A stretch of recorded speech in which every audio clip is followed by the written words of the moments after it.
Menteri Hukum Supratman Andi Aktas menyebut pemerintah membuka peluang untuk mengkaji pemilihan kepala daerah melalui DPRD. Supratman menyebut wacana kepala daerah dipilih DPRD dilakukan secara tidak langsung sudah bergulir sejak era pemerintahan Presiden Joko Widodo. Ia menilai pilkada tidak langsung bukan sebagai kemunduran demokrasi. Dan tidaknya kan tergantung kepada kebutuhan kita. Sekali lagi bahwa kalau pilkada yang kita kan bukan pilkada yang kita harapkan yang prosedural semata, tetapi substansinya. Dari dulu bukan soal di kabinet, kalau yang kabinet kan baru, tapi dari zaman Presiden Jokowi juga sudah lama bergulir. Di antara partai-partai politik juga sudah. Tetapi sekarang karena menemukan momentum, kita baru selesai melakukan pilkada dan digulirkan oleh Ketua Umum Partai Golkar. Dan itu disambut oleh Bapak Presiden. Saya rasa sekali lagi ini wacana yang sangat baik untuk kita diskusikan menjadi sebuah diskursus untuk perbaikan pelaksanaan demokrasi di Presiden Prabowo mengamini Ketua Umum Partai Golkar Bahlil Lahadalia soal mahalnya biaya pilkada. Presiden melempar wacana kepala daerah dipilih kembali oleh DPRD. Apakah mungkin kepala daerah dipilih kembali oleh parlemen daerah seperti era Orde Baru? Dan apakah mahalnya biaya pilkada cukup jadi alasan untuk mengubah pilkada langsung menjadi lewat DPRD? Kami diskusikan bersama Wakil Ketua Umum Partai Golkar Ahmad Doli Kurnia Tanjung, lalu ada juga Ketua DPP PDI Perjuangan Deddy Sitorus, dan pakar hukum tata negara Ferry Amsari. Selamat sore semuanya, apa kabar? Sore. Assalamualaikum warahmatullahi wabarakatuh. Waalaikumsalam warahmatullahi wabarakatuh. Terima kasih semuanya sudah bergabung. Bang Doli, begini, kalau melihat periodisasi dari pernyataan Pak Prabowo ini, muncul wacana pernyataan kepala daerah dipilih tidak langsung saja karena sebelumnya sudah hasil dari Pilkada Jakarta menunjukkan pasangan RK Suswono gagal. Apakah ini sebagai reaksi dari hasil kekalahan dari RK Suswono di Pilkada Jakarta, Bang? Ya, kita jangan a priori ya terhadap pernyataan itu dikait-kaitkan lagi dengan soal hasil pilkada. Jadi begini, poin pentingnya itu yang harus kita tangkap adalah kita harus mengevaluasi semua program, kegiatan, event politik yang kita lakukan. Nah, jadi poinnya itu adalah perbaikan sistem. Dan ini seingat saya sudah 3 kali Pak Prabowo menyatakan, termasuk elit-elit yang lain ya, menyatakan bahwa kita harus mengevaluasi pemilu kita, pilkada kita, baik pilpres, pileg, dan seterusnya itu. Nah, jadi ini yang harus juga kita catat, bahwa kemudian nanti ada alternatif-alternatif seperti yang disampaikan. Itu kan tadi malam itu kan yang disampaikan pengalaman negara lain. Ya kan, disebutkan beberapa negara yang pemilihan kepala daerahnya seperti itu. Nah, jadi itu yang pertama. Kemudian yang kedua, kami sebetulnya ya dulu di Komisi 2 sejak 5 tahun yang lalu sudah mengajukan ini ya, mengusulkan supaya kita melakukan review ya terhadap sistem politik kita, sistem demokrasi kita, dimulai dengan sistem pemilu dan pilkada. Bahkan waktu itu kita sudah sempat membuat draft naskah akademik dan draft RUU-nya ya, disatukan itu dikodifikasi antara pemilu, undang-undang pemilu dan undang-undang pilkada. Nah, jadi sebetulnya ini situasi yang positif buat pertumbuhan demokrasi Indonesia ke depan kalau kita ada pemimpin negara kita yang mengajak supaya kita melakukan evaluasi setelah event politik kita lakukan. Sorry, saya potong di situ. Karena kalau saya ingat juga dalam beberapa waktu ke belakang juga, Bang Doli, ada pernyataan Pak Prabowo, kepala daerah ini sebetulnya perpanjangan tangan dari pemerintah pusat, sehingga ini bisa memudahkan konsolidasi kalau DPRD yang memilih langsung kepala daerahnya. Apakah itu motifnya kenapa kemudian pilkada tidak langsung ini kembali mengemuka? Enggak, yang merupakan kepanjangan tangan pemerintah pusat itu kan gubernur. Ya. Nah, sekarang sebetulnya heavy otonomi daerah kita itu memang kabupaten kota. Nah, ini juga nanti, tapi saya belum mau masuk ke substansi ya. Nah, yang ketiga tadi 3 hal ya. Nah, memang kami di Golkar ini juga sudah menjadi wacana dalam setidaknya 3 tahun terakhir ini, dan kemudian ketua umum kami juga menangkap bahwa ini penting setelah pemilu selesai, pilkada selesai. Jadi kami juga sudah ada tim yang melakukan kajian terus-menerus menindaklanjuti dengan apa yang dikerjakan oleh teman-teman Komisi 2 di periode yang lalu. Dan saya melihat perkembangan juga teman-teman Komisi 2 sekarang, terutama Pak Dedi yang Aha. aktif ini, itu berkali-kali juga itu bicara tentang soal evaluasi pemilu dan pilkada dalam Oke. rapat kerja DP-nya gitu. Jadi saya Mhm. kira ini sesuatu yang positif buat bangsa ini. Bang Dedi melihatnya juga evaluasi itu dengan mengubah sistem pilkada kita jadi tidak langsung kembali ke DPRD, Bang Dedi? Iya, terima kasih. Yang pertama saya kira tentu evaluasi harus dilakukan. Evaluasi dalam konteks koridor yang disepakati bersama, peraturan, regulasi, undang-undang dan seterusnya. Yang kedua, untuk ke depan saya kira perbaikan harus dipikirkan setelah kita mendapatkan evaluasi dari apa yang terjadi kemarin-kemarin. Itu basisnya saya kira. Karena kita ini punya kecenderungan dari satu ekstrim ke ekstrim lainnya gitu. Hmm. Dulu kita kan mengubah pemilihan langsung DPRD menjadi pemilihan langsung oleh rakyat. Itu kan dengan banyak alasan, salah satunya juga soal money politik, soal transparansi, soal partisipasi rakyat gitu ya. Nah, di sisi lain sekarang terjadi lagi hal sama. Nah, persoalannya apa memang di situ tuh? Pertanyaannya kan itu tuh, kalau saya. Kalau saya mungkin, saya belum melihat draftnya atau apapun itu, ya kita berpikir positif aja. Tapi kalau saya masih melihat banyak cara untuk memperbaiki pemilu kita ini supaya tetap mempertimbangkan dua hal tadi. Politik yang free and fair gitu kan, ada partisipasi publik yang kuat di dalamnya, tetapi juga ada kontestasi politik yang juga berlangsung secara fair and free gitu. Nah ini kan konteksnya satu kalau menurut saya ada banyak instrumen yang bisa dipakai. Tetapi instrumen itu semuanya akan berguna jika satu law enforcement-nya dulu nih, kan gitu. Biaya politik yang besar itu salah satunya kan karena apa? Karena penegakan hukum kita nggak jalan kalau menurut saya. Kalau penegakan hukum jalan, nggak ada orang tuh main money politik gila-gilaan misalnya gitu kan. Terus Sehingga pilkada tidak langsung itu tidak menjawab persoalan itu tadi. menurut saya tidak. Yang kedua kan misalnya salah satu problem lagi di sana ya. Misalnya apakah perlu pembatasan misalnya maksimal jumlah partai untuk salah satu pasangan calon misalnya. Kalau misalnya kita batasi hanya 20 atau 25, kalau 20% misalnya tidak boleh lebih dari situ, maka ada 5 pasang calon yang akan berebut tiket misalnya. Itu dengan sendirinya akan mengurangi ongkos politik kalau menurut saya, karena kemudian rebutan suara itu menjadi sangat tidak mungkin didominasi oleh mereka yang hanya punya uang, misalnya begitu loh. Atau pembatasan-pembatasan yang dilakukan oleh undang-undang untuk misalnya soal kampanye. Bagaimana pembatasannya? Apakah difasilitasi oleh katakan oleh KPU misalnya? Jumlah alat peraga yang boleh, maksimal uang yang boleh dikeluarkan. Ya masih banyak sekali gitu. Jadi ya apapun itu saya kira presiden sudah bilang bahwa ini perlu dipertimbangkan. Kalau bagi kami, apapun yang diinginkan oleh pemerintah sekarang dan koalisi partai pendukung pemerintah, ya di Kim atau Kim Plus gitu ya, itu 84%. Kalau itu memang menurut pemerintah dan DPR menjadi satu kebaikan untuk bersama, saya kira apapun bisa terjadi gitu. Bang Ferry, nanti kita lihat konkretnya, tinggal nanti kita menyimak draftnya kalau sudah ada, lalu masyarakat sipil, kaum terdidik dan rakyat secara keseluruhan kemudian menjadi untuk mempertajam usulan itu gitu. Ditahan di situ ya Bang Dedi. Saya harus kasih kesempatan juga ke Bang Ferry karena ada komparasi juga yang diberikan oleh Presiden dalam pidato tadi malam. Ia mengkomparasikan Malaysia, Singapura, dan India menerapkan sistem seperti itu. Gubernur dan bupatinya dipilih oleh DPRD setempat. Apakah komparasi itu cocok kalau kita terapkan kembali di Indonesia? Gubernur dan bupati itu kembali dipilih oleh parlemen daerah. Tapi jawabnya nanti ya Bang ya. Kita lanjutkan lagi di segmen berikutnya. Usai jeda berikut.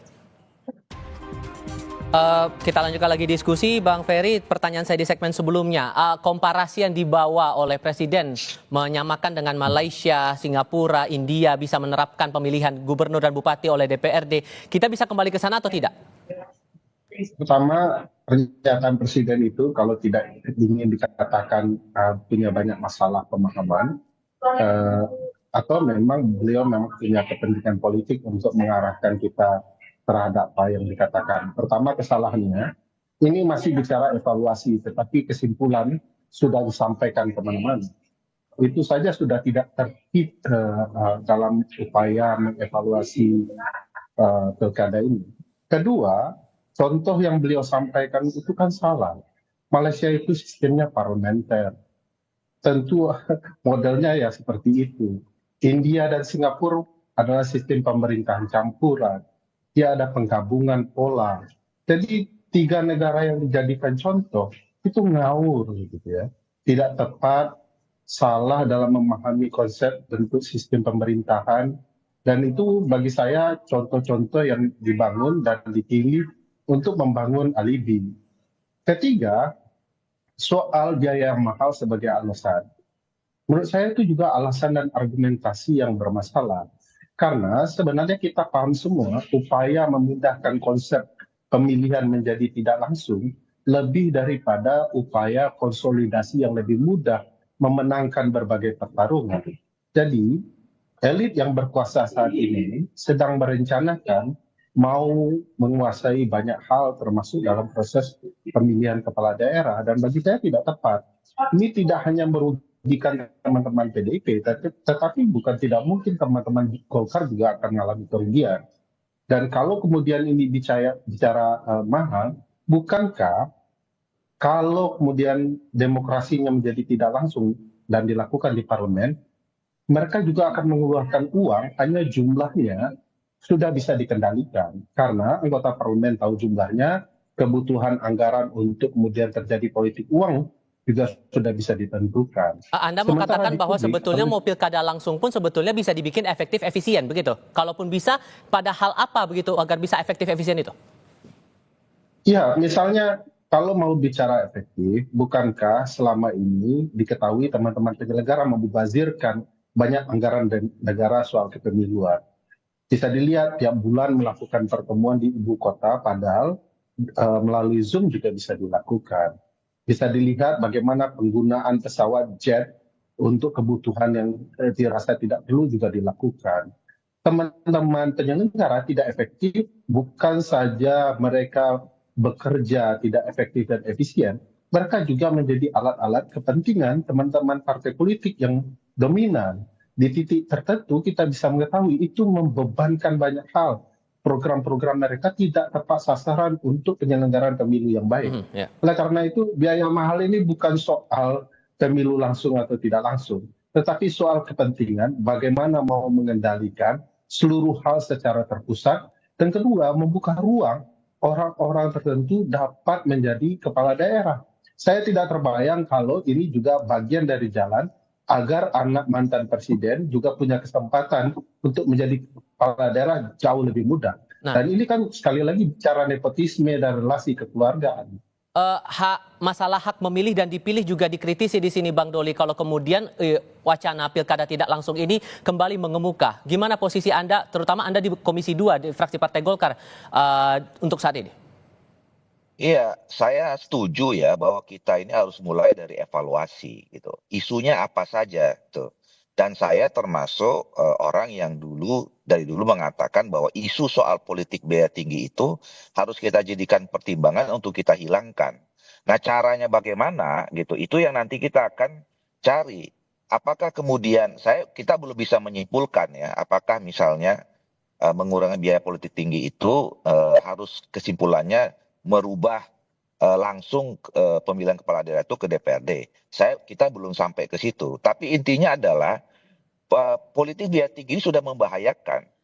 Ya, masyarakat kita ini sudah sangat permisif ya dengan berbagai praktek moral hazard pemilu itu, money politics, politik transaksional, vote buying. Nah, kita harus jujur juga mengatakan itu gitu ya. Yang selama ini mungkin yang diminta pertanggungjawabkan, yang disalahkan cuma elit-elit politik saja. Tapi penyakit itu udah mewabah kemana-mana di masyarakat kita. Dan kita nggak boleh biarkan. Nah, itu salah satu isu penting dalam evaluasi kita. Nah, untuk mengatasi itu seperti apa gitu ya. Nah, nanti kita cari banyak sebetulnya. Tadi saya melanjutkan ya. Kalau kita bicara tentang pelanggaran pemilu misalnya. Memang di undang-undang kita baik 7 2017 ya, 10 2006 itu memang sangat minim pasal-pasal atau ayat-ayat yang mengatur soal bagaimana kita menghilangkan praktek-praktek moral hazard pemilu tadi itu. Nah, mungkin bisa jadi salah satunya itu ya, bagaimana pengaturan tadi ya soal pencalonan, soal kampanye, soal alat peraga dan segala macam itu diatur lebih rigid. Pelanggaran-pelanggaran sanksinya pun juga harus lebih tegas gitu misalnya. Bisa jadi juga begitu. Makanya kalau saya melihatnya bahwa apa yang disampaikan tadi malam itu adalah sesuatu yang penting membangun kesadaran kita bahwa kita harus melakukan evaluasi terhadap sistem demokrasi kita, mulai dengan sistem pemilu. Kalau Bang Saya Deddy, mau apa yang kira-kira merespon gimana Bang? Sorry, saya boleh merespon pernyataan Bang Doli ya. singkat aja Bang ya. Pertama, menurut saya kesimpulannya jauh tidak tepat. Ya. Kalau ada money politik kok yang disalahkan adalah hak pilih daulat publik. Kenapa juga Nah, tidak saya disalahkan partai-partai yang belum selesai Bang. Partai-partai juga harus disalahkan kenapa menggunakan uang untuk mempengaruhi pemilih. Dan ini juga harus jadi koreksi. Bukankah ada sanksi di dalam pasal-pasal pilkada maupun pemilu soal membeli suara ini? Kenapa kemudian ini yang tidak diterapkan? Padahal itu akan memperbaiki, membangun biaya jauh lebih rendah agar teman-teman kandidat juga tidak terbebani dengan berbagai biaya. Jadi menurutku kesimpulannya juga harus seimbang ya. Kalau memang publik menerima sesuatu, pemberi sesuatunya juga harus dipertanyakan. Ya. Apakah pasal-pasal itu diterapkan sedemikian rupa sehingga timbul penjeraan? Bang Deddy, kalau saya mau lanjutkan. Saya mau lanjutkan. Tadi kan Oke, silakan. Nggak, selama ini memang nggak berimbang. Selalu memang betul. At the end semua yang diminta pertanggungjawabkan adalah elit politik. Tapi kita juga selalu mengarah kepada hanya itu saja. Bayangkan ya kemarin ya, saya ambil contoh nih. Ini kenapa salah satu tingkat partisipasi publik itu rendah dalam pilkada. Satu mungkin ada election fatigue, kejenuhan. Itu ada tuh di dapil saya, ibu-ibu sekampung itu, mereka bawa undangan keluar jam 7 pagi. Dan mereka mengatakan kami nggak mau datang ke TPS kalau nggak ada yang bayar. Gitu loh. Nah itu nggak bisa juga kita katakan elitnya juga yang salah. Dan akhirnya mereka memang nggak datang karena nggak ada yang ngasih duit. Gitu loh. Nah maksud saya, kita harus berimbang juga. Oke. Sorry, saya harus kasih giliran dulu ke Bang Deddy. Abang-abang, maaf. Saya harus kasih giliran ke Bang Deddy dulu, sebentar, saya kasih giliran ke Bang Deddy dulu ya. Bang Deddy, itu nggak bisa dibiarkan gitu loh, harus ada perubahan. Jadi kita jangan lagi kemudian membicarakan yang tanggung jawab itu adalah si ini saja yang salah. Baik. Oke, kita nggak masuk itu, sistemnya yang kita rubah gitu loh maksudnya. Nah, Bang Deddy, kalau gitu sorry Bang Ferry, saya harus kasih ke Bang Deddy. Bang Deddy, posisi PDIP nanti di Komisi 2 untuk evaluasi ini apakah juga akan membahas lagi masalah pilkada tidak langsung ini perlu atau tidak?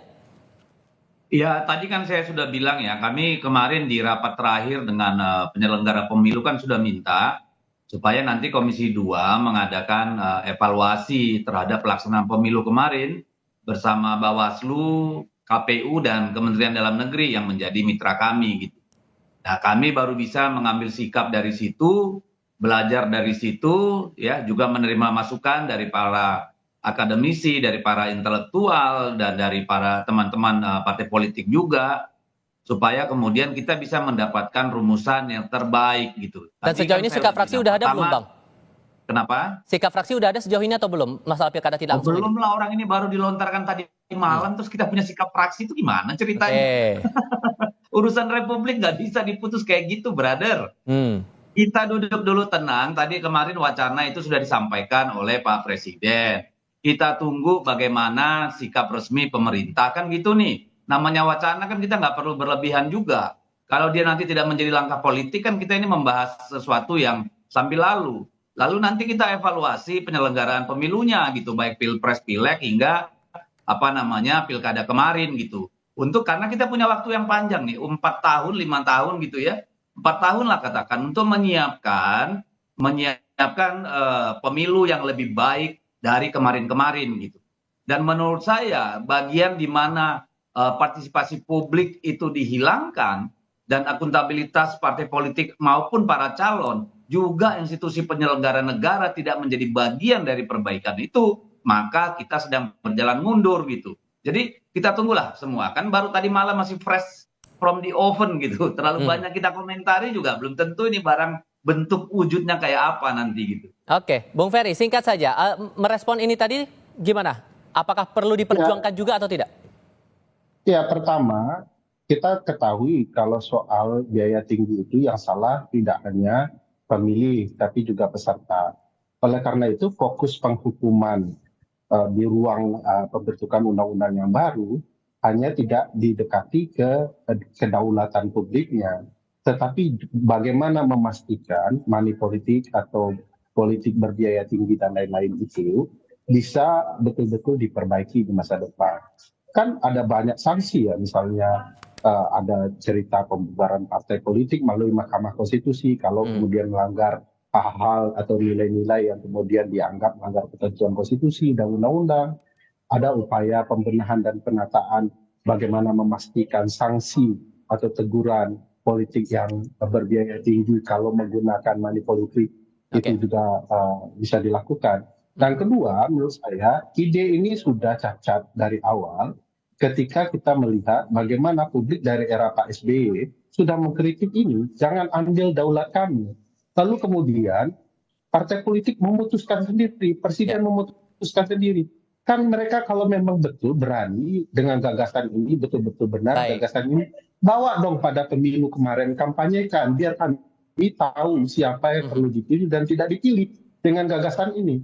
Kan partai politik sadar pilihan ini tidak populis di mata masyarakat, tapi setelah mereka terpilih baru dipakai, digunakan. Jadi sudah tidak sehat gagasan ini secara ilmiah dan secara kedaulatan. Gagasan ini muncul dadakan hanya untuk kepentingan saja. Hasil evaluasinya kita tunggu bersama. Bang Doli, Bang Dedi, dan Bang Ferry, terima kasih banyak sudah mau berdiskusi bersama kami hari ini. Selamat sore semuanya. Sore Om Doli.